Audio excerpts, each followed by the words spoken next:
Good afternoon and welcome to the Public Works meeting for Monday, March 7th.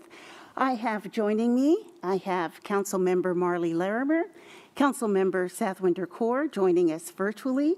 We have Public Works Director Chad Barron, and then we have Cheryl Rolcik keeping us in line word by word. I want to welcome everyone, and with that, any changes to the agenda? No changes. No changes, then we are ready for a motion. Move to accept the agenda as written.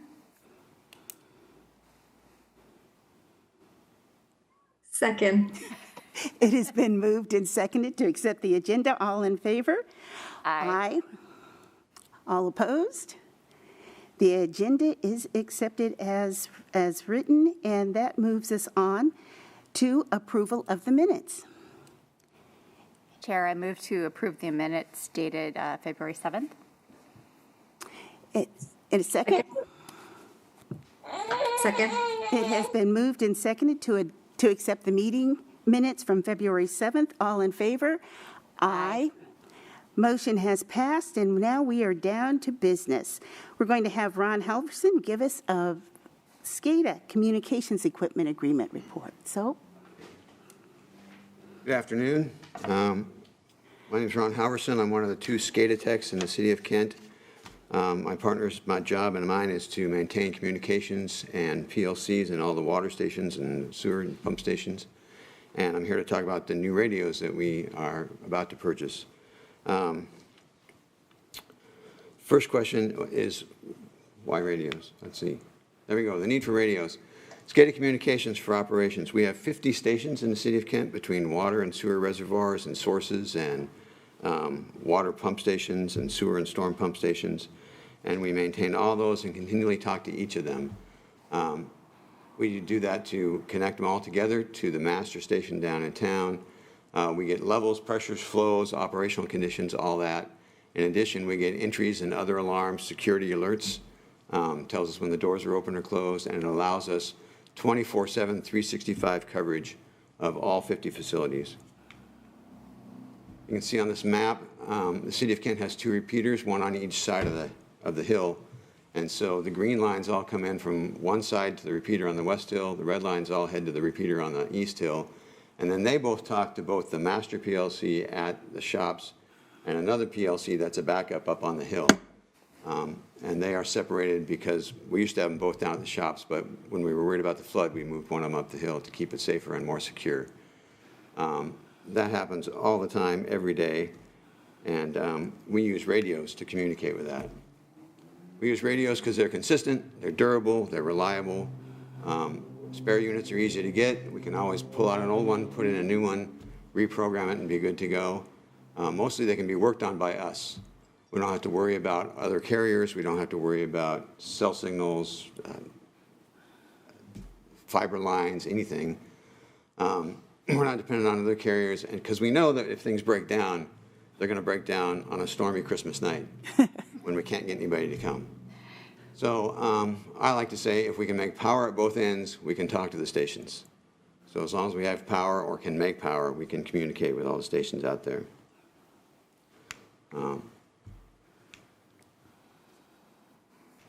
Okay.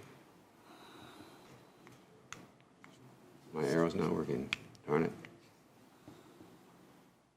Yes, please advance it. Can you do that, Cheryl? There we go. Oops, too many. Back up one. There we go.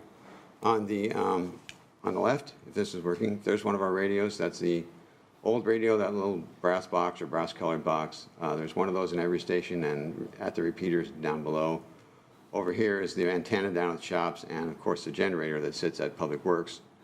We have generators very similar to this at all of our major sites. Next slide, please, Cheryl. Okay, why new radios? The old radios are obsolete. They're no longer available except as rebuilt or on the secondary market. I think the last 3 or 4 we bought, contractors had to buy them for new stations, and they came from eBay. We don't like to rely on eBay for our equipment, so we like to get the old radios replaced with newer radios. The old radios are also older tech. They're 20 some years old, right at 20 years old. They use 9-pin serial cables, and that's less and less compatible with the new PLCs. And so we need to update that as well. So the new radios will be readily available. They should be available for the next 20 years or so. They should last for the next 20 years or so. They're Ethernet capable, so we're able to connect them with Ethernet cables to the new PLCs, which is a new standard. And they also can encrypt the communications between the radios. That's something we did a security study a few years ago, and the Department of Homeland Security recommends that highly. In fact, pretty much requires it. So they'd like to see that, and we're going to be able to do that with the new radios. They'll also be able to boost. Cheryl, please, the next one. Okay, so the upgrade process, old radios in, new radios, no, old radios out, new radios in. Pretty much a straight swap. The antennas will remain the same. The power supplies will remain the same. The lightning arresters have to be updated, but that's really about it. It'll be about a 2-week process to go to each station, pull out the old radio, get it to communicate, put the new radio in, and be ready to go. Gosh, that's about it. We're hoping it's going to be pretty easy. The upgrade will provide the encryptable radios that Homeland Security wants us to have and we want to have. The updated Ethernet communications, the remote repeater functions are also available. We have a couple stations that don't communicate very well with downtown, and we'll be able to send that station to another station in between and then downtown. And that should make that more consistent and more better. And then, whoops. And then, finally, it'll be a long-term update to a better, more secure communications and monitoring capability, which is what SCADA is all about. Supervisory control and data acquisition. So we want to make sure our stations are safe, secure, and communicating at all times, and this is one big step to make sure that happens for a long time. Thanks. Any questions? Any questions? Councilmember? All right, thank you very much. Councilmember Core? I was thinking, I don't even think I have anything at home still that connects with 9 pins.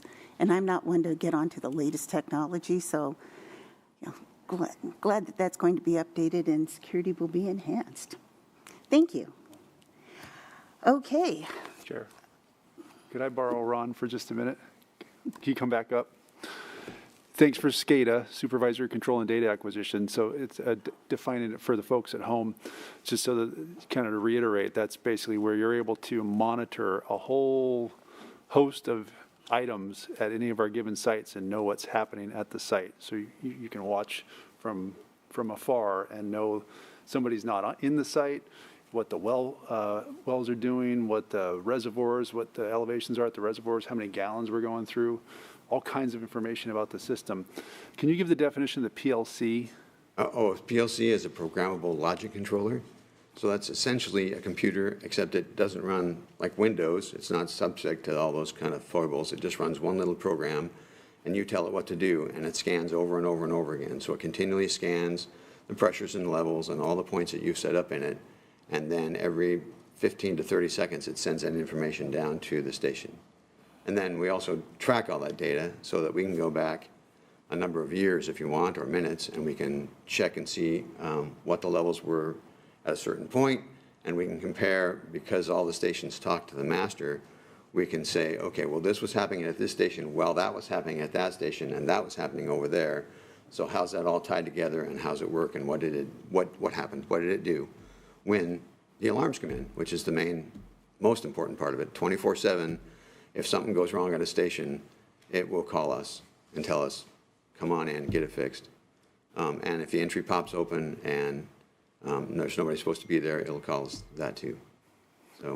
So Ron's one of a group of people who work very hard to keep the water system safe and reliable, and they monitor this stuff 24 hours a day, 7 days a week, and they get alarms middle of the night, and they're up and on it to make sure bad stuff doesn't happen, and they make sure the good stuff is happening all the time. So this is a really big deal. I think that Ron did a really good job of describing what it is, and this is a very cheap way of keeping the system safe. We're asking the committee to authorize about $100,000 purchase on radios, but this allows us to communicate with all those sites. As Ron pointed out, if the power goes down, if the internet goes down, if the cell networks go down, given what's going on in the world today, and everybody knows what's happening in Ukraine, This is one of those items that we want to make sure is as safe and reliable as possible. So that's really the backbone of the request. So thanks for that, Ron. Yeah, a couple months ago, somebody punched a hole in the fiber line down Meeker, and we lost our connection between here and City Hall, or between us and City Hall, and, you know, there's no way for us to fix it. We were dependent on them to get it done, and there was no telling how long it was going to take or when it was going to happen. So, yeah, that's why we liked radios. Thank you very much. Thanks again. And this is a budgeted item. 3 utilities have had this in their plans. With that, I am ready for a motion. Chair, I move to authorize the mayor to sign the agreement with AccuCom, Inc. in the amount of $101,022.43 for the purchase of SCADA communication system components, subject to final terms and conditions acceptable to the Public Works Director and City Attorney. Second. It has been moved and seconded to authorize the mayor to sign the agreement with AccuCom for $101,022.43 for the purchase of this system, the SCADA communication system that we just heard about. All in favor? Aye. Motion carries unanimously, and thank you very much. That'll be moved on to full council. Next, we have Cheryl Rolcik-Wilcox talking to us about Milwaukee 2 levee improvements. Hi, I'm Cheryl Rolcik-Wilcox. I'm the city's property and acquisition analyst for Public Works. And I've got a few things to talk about here today. So the first one is the contract amendment with a tierra right-of-way for the Milwaukee 2 levee. The city requires acquisition of property. Oops, I should push this. There we go. So this is the area where the Milwaukee 2 levee project is going to be. The property in question are the 2 areas that are outlined in blue. And the city requires acquisition of property from Amrit Commercial Rentals, which is also known as A1 Pallets. They're located at 7752 South 259th Street, and the acquisition is needed to construct the Milwaukee 2 levee improvement project. The project will reduce major flood risk impacts to roadways and properties in the Kent Valley. The city and the King County Flood Control District entered into an interlocal in June of 2016 to study design alternatives for the project and acquire property needed for the project. The agreement was amended in September of 2020 to authorize the acquisition of additional property needed for the project. In September of 2018, the city signed a contract with Tierra Right-of-Way Services to provide acquisition and relocation services for properties needed for this project. The contract was later amended to add services for the Signature Point Levee project and to add funds needed for Milwaukee 2 acquisitions. While properties have been acquired and owners have been relocated under this contract, others have required additional funds to complete the acquisition and relocation processes as required under the Uniform Relocation Act. Under the Uniform Act, the city is also required to make an offer to purchase an additional parcel owned and used to conduct the business of A1 Pallets, and that's located at 1100 Fifth Avenue South. So if we go back, you can see the main parcel is the large parcel, and the second parcel is the one above it. The acquisition and relocation of the A1 Pallets property is complicated due to the size of the property and the complexity of the business. And Tierra has already begun negotiating under their original contract, but negotiations stalled and the acquisition process was delayed while the amendment to the interlocal agreement was finalized with the flood district, and other flood district matters took priority. The city and the flood district are now ready to move forward with the acquisition of the property, and so we had Tierra provide an estimate, and their estimate amount for those services will be $95,805.42. So together with the original contract and its amendments, this amendment will exceed the mayor's authority to approve amendments collectively within 20% or $200,000 of the original contract. So the property acquisition costs, including this contract, will be paid out of the Milwaukee 2 Levee Improvements Project Fund, which is funded through the interlocal agreement with the King County Flood Control District. Are there any questions? Questions from either of my I do have a cohorts? question. Can you go back to the map? Sure. Let's see here. Oops, wrong way. So the property in the middle, was that already acquired? Does that already belong to us? No, it doesn't. It's a relocation, a Uniform Relocation Act requirement. It's, the parcels are both being used for the same business. And so under that act, you have to, if the use is contiguous, which we established it is, you have to acquire this, or you have to offer to acquire the second one. They don't have to sell it to us. And so, but we do have to make that offer. Okay, The parcel in the middle is a different business. it's a different business. Okay, so, but we're moving them from the large square to the small square, is that? No. No. No, we're moving them, yeah. They're being moved, I believe they're working on acquiring another property if they haven't already acquired it. And then Tierra will provide them with assistance on moving, on reimbursement of costs, just coordination of their move, Okay, which is so a these two huge. parcels shown, these two parcels shown then are for the levee project. Yeah, the bottom one is for the levee project. The second one, we're just required to offer to buy. For that Yeah. statute. Okay, thank you. Yeah, and they may decide they don't want to sell the second one, but we have to make the offer for Okay, both. thank you. Got that. Councilmember Corr, any questions? Yeah, this contract is only for services of Tierra, right? Not for the actual acquisition. Yeah, no, that's a different, I think that's under the ILA. So it's different. There are no other questions. I'm ready for a motion. Okay. Chair, I move to authorize the mayor to sign a contract agreement for property acquisition and relocation services with Tierra Right-of-Way Services Ltd., subject to final terms and conditions acceptable to the city attorney and public works director. Second. It's been moved and seconded to authorize the mayor to sign the contract agreement for the property acquisition and relocation services with Tierra. All in favor? Aye. Aye. Aye. The motion carries unanimously. And thank you very much for that one. Now, you're going to tell us about talk about a public hearing. Yes, I'm going to kind of combine the next two into one presentation because they're both for the same project and the same piece of property.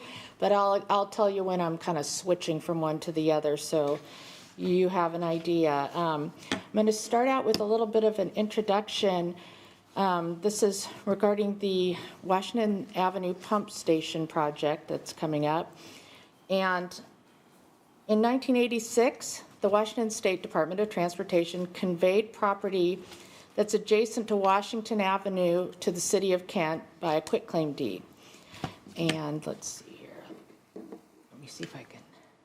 So you can see where the location of that property is, where the circle is. That's where that parcel's located. It's not a parcel yet, it's property. So WSDOT acquired fee simple title to this property through a judgment and decree of appropriation in a condemnation lawsuit in 1968. The quitclaim deed then transferred all of WSDOT's rights, title and interest in the property to the city of Kent. The deed from WSDOT that conveyed the property to the city specifically stated that it was to be used for street purposes and that any revenue used from the sale or lease of the property needs to be placed in the city street fund and used for street purposes. Now, staff has determined that the entirety of this property is no longer needed for street purposes, and a portion of the property is needed to build the Washington Avenue South Pump Station project. So, oops, backwards again. For this reason, staff recommends that this portion of property be declared surplus to the city streets and transferred to the city's drainage utility so it may be used to build the project. In order to effect this internal transfer, and to address the restrictive language in the quitclaim deed that limits property to street use, the city has to complete certain procedural steps required by the Kent City Code and by state law. So first I'll talk about the information-only item on the agenda, which is the upcoming public hearing to be held next week on March 15th. And that's regarding the surplusing and internal transfer of the property. Chapter 3.12 of the Kent City Code governs the declaration of the city's real property as surplus. When the council determines that specific property should be considered for surplus, the city must hold at least one informational public hearing and receive public comment. State law requires the city to hold a public hearing on the proposal to remove the restrictive covenant from the quitclaim deed from WSDOT to the city, and that requires the property and funds to be used for street purposes. Additionally, state law requires that when property is reallocated from one department to another, it must be paid for at its true and full value. For this reason, the drainage utility fund must pay the street funds for the property being transferred. The city must provide notice to the public in several different ways prior to a public hearing, which the city clerk's office has already done in anticipation of the hearing next week on May 15th, 2022. Following the public hearing, council will consider the adoption of a resolution that will declare that portion of the property needed to complete the project as surplus and authorize its administrative reallocation from the city streets to the drainage utility. The resolution will also authorize the removal of the use restriction on the portion of the property to be reallocated. And now I'm just going to kind of go right into the property dedication. And then at the end of this, you can ask questions about the whole thing. The property dedication is the next item on the agenda. And let's see here if I can.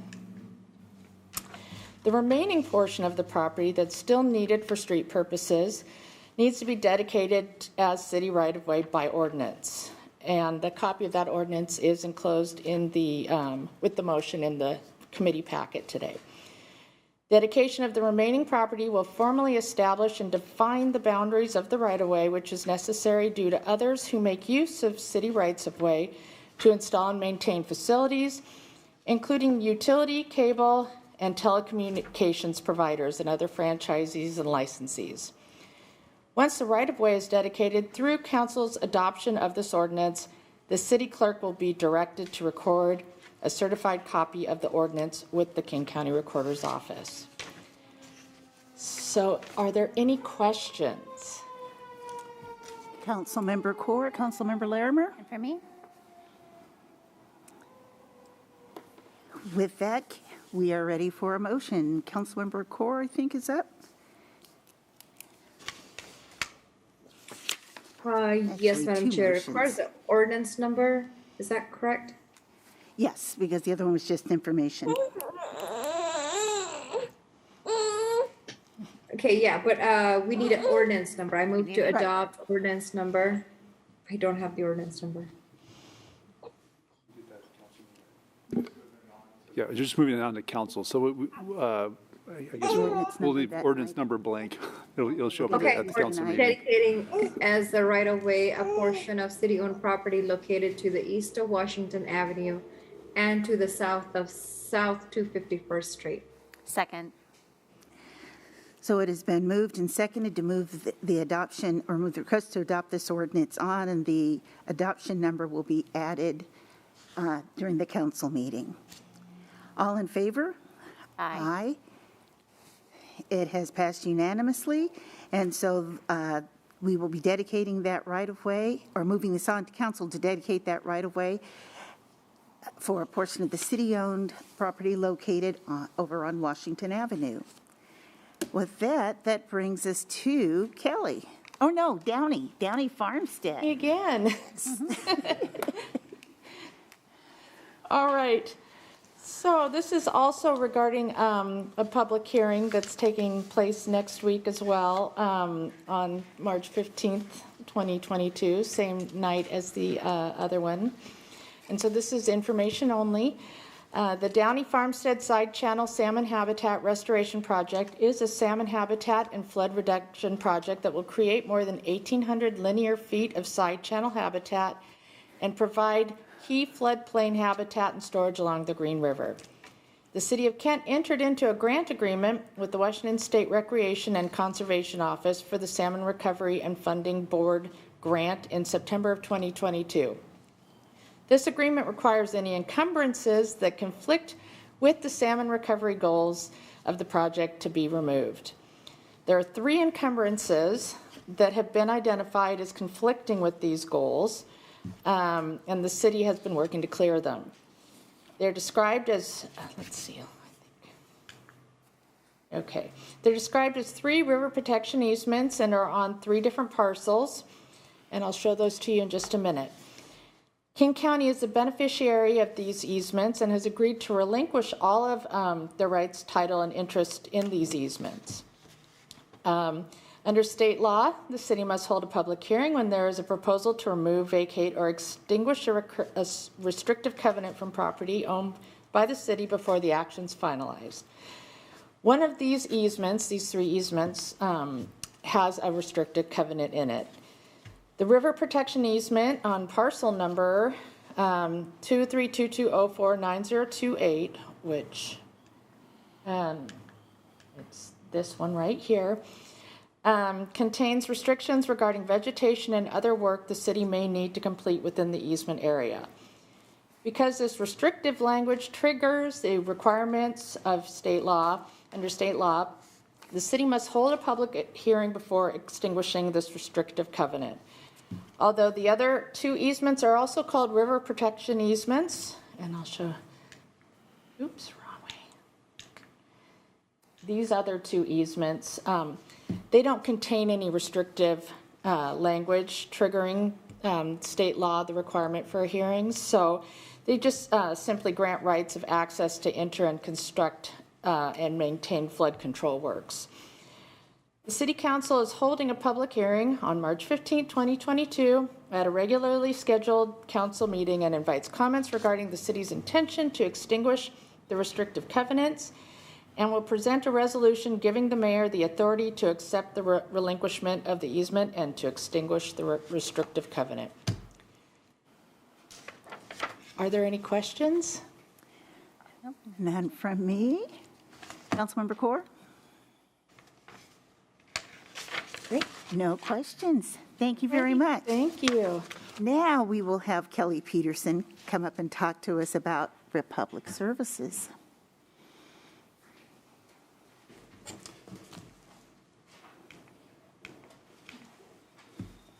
Good evening, Madam Chair, members of the committee. My name is Kelly Peterson. I'm the Deputy Public Works Director for the Engineering Division.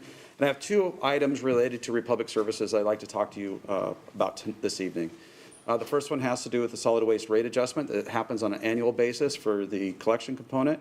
And the second is an update on rebates to our customers due to a labor dispute that happened in Southern California in January of this year. So our rate structure here within the City of Kent for our solid waste rates, there's 2 components. The first component is a disposal component. That covers all the costs associated with dumping waste material at Cedar Hills Landfill. That falls under our interlocal agreement with King County and all other cities within King County except for 2 cities, and that's the City of Seattle and City of Milton. The second component is the collection component, and that is specific to our contract with Republic Services, and that's the rate adjustment that happens today.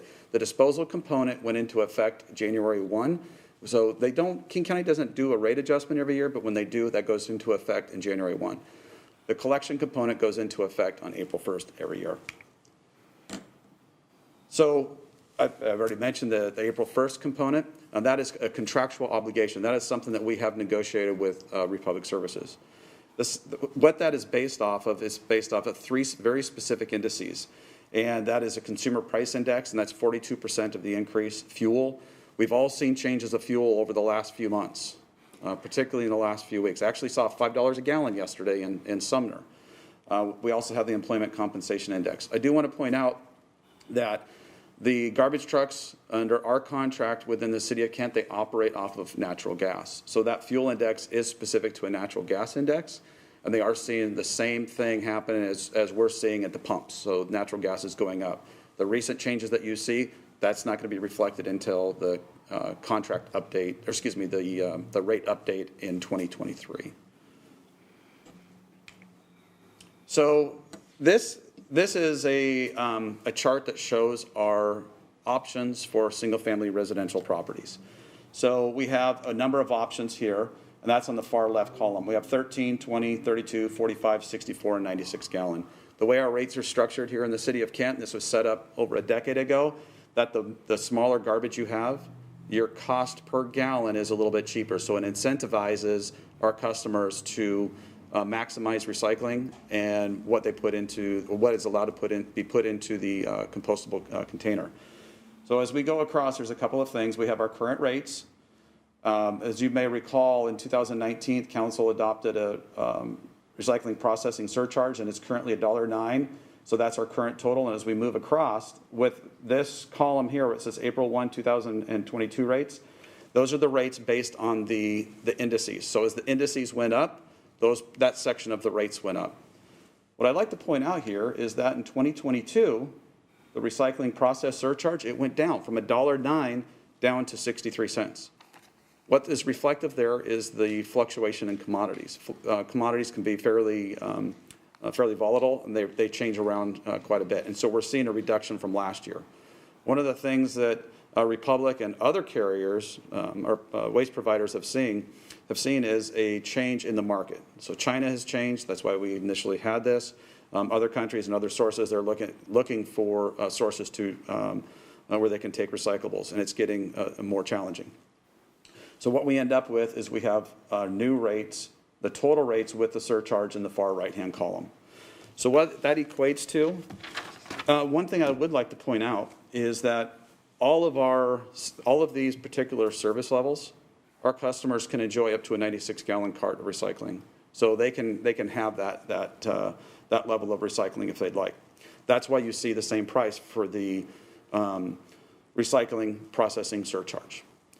So what that equates to is a 13-gallon customer is going to see a decrease in 20 cents a month. 20-gallon is a 4-cent increase per month. 32-gallon, that is our highest frequency of service level, sees an increase of 38 cents a month. 45 is 78 cents a month, and then 64-gallon is $1.44, and then finally the 96-gallon is $2.42 increase per month. Okay. With that said, Kent still enjoys some of the best rates around. I asked Tony to pull together some information that is as comparable as we can get. So we have a number of jurisdictions there, and then this is the 32 to 35 gallon. One of the things I would like to point out is Kent is weekly. Renton's a little bit different. They have every other week garbage collection. This includes 96-gallon recycling. You can see that's every other week for all the jurisdictions. And then the compostables or the organics. The only difference is Renton, as far as a collection frequency, Renton's is weekly, where ours is every other week. When you add all those up, when you take a look at the price at the end, Kent is $21.92, and that does include the recycling surcharge. Renton is $24. Auburn is $36.76. They have a weekly charge for organics. And then if the UTC is in the is unincorporated areas, and that is $42.34. Depending on which UTC area you're in, it can vary a little bit, but that gives you an idea of where Kent stands with some of our surrounding jurisdictions. So before we get into the rebate from the labor dispute, does council have, or committee have any questions with regards to the rate adjustment this year? Nope, no questions. Questions? No questions. Great. So we'll move on to the rate adjustment. So as I mentioned, we've had kind of I'll say a perfect storm, excuse the pun, where we had a couple of snowstorms in December. And that did impact our customers. One of the things I want to point out is in our contract with Republic Services, if there is inclement weather, garbage service can be canceled if it poses a safety hazard. I put this similar to school being canceled with buses being out on the streets. So that did happen in November. And then in January, there was a labor dispute in Southern California. And some of the picketing ended up moving up the West Coast, and it did, in fact, hit the Kent area. So we had 3 days in January, January 12th, 13th, and 14th. That is a Wednesday, Thursday, and Friday where garbage didn't get collected in the city of Kent as a result of that labor dispute. And that's very important as we move through this. So staff worked with Republic Services, and we talked about rebates, about what we can do and what we can figure out for the customers. So again, at the beginning of this presentation, we talked about disposal components and a collection component. What we've negotiated is a $200,000 where Republic Services is taking all that money and putting it back to the customers. The city doesn't see a penny of that. So even with commercial and multifamily, they will see their collection component refunded. The price that you see here, as far as that rebate, that is the collection component plus just a little bit more. Again, this is for customers that are collected on Wednesday, Thursday, and Friday, because that is the day that the garbage was not collected due to that labor dispute. One other thing I do want to point out to you is the customers who have the lifeline rate, so seniors and low income, they will have, I believe it's an additional $9 or additional $9 credited to them as well to help offset some of that cost and that they dealt with that process. Madam Chair, we also have Jeff Wagner from Republic Services. If, with your permission, he'd like to come up and just say a few words real quick. Yes, that's fine.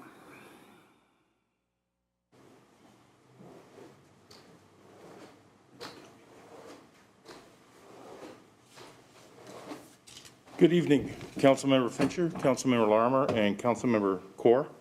My apologies.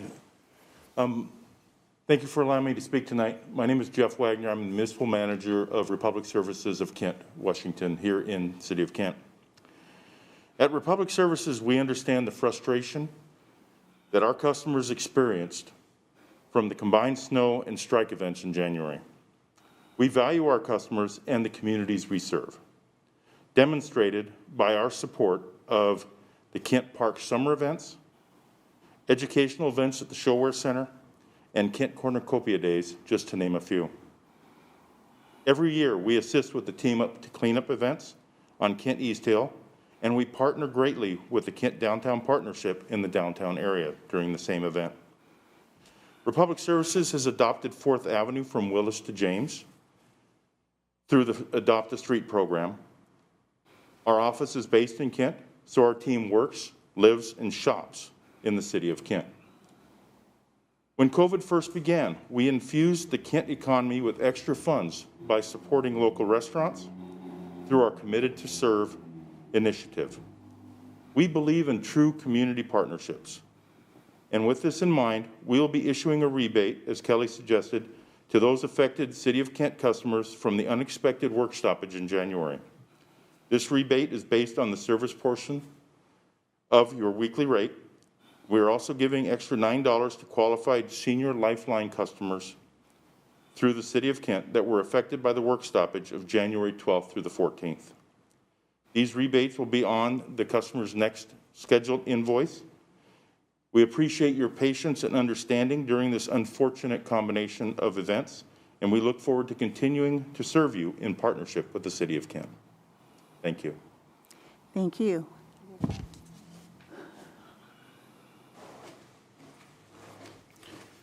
With that, I'd be happy to answer any questions with regards to rebates.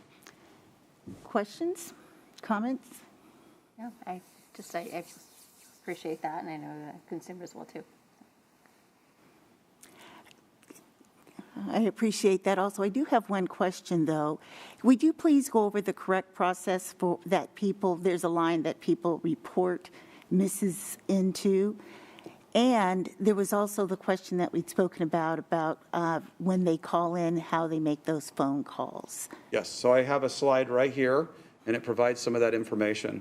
So anytime anybody has a miss, we encourage them to call Republic Services directly at 206-682-9735. They can also call Tony Downey. He's a city staff, and he could be reached at 253-856-5589. Thank you very much. May I add one more thing really Certainly. quickly? So as we went through and we were talking about the issues with the miscollections and the recycling surcharge and the rate adjustment, one of the things that I had asked Jeff and Don from Republic Services is, what is one of the biggest challenges you have right now at the recycling facility? And they said, you know, what the biggest thing is we have pizza boxes. People put the pizza boxes into the recycling container. So this is my little plug tonight. So anybody is listening, absolutely enjoy your pizza, enjoy your slice, you know, Friday night movie with the kids. But in Kent, one of the things that we can do with those cardboard pizza boxes is put them in the compostable containers. So that's something that we really want to get people doing. And if we can get that out of the recycle stream, that helps everybody out. We want to keep getting educational tips out through social media, working with Republic Services, and that is one of the biggest things that they have. So if we can get that message out to folks, and we'll continue to work on that, that would be a great thing. Thank you very much. And you're talking about the pizza boxes, like the delivery boxes. You go to Domino's, you go to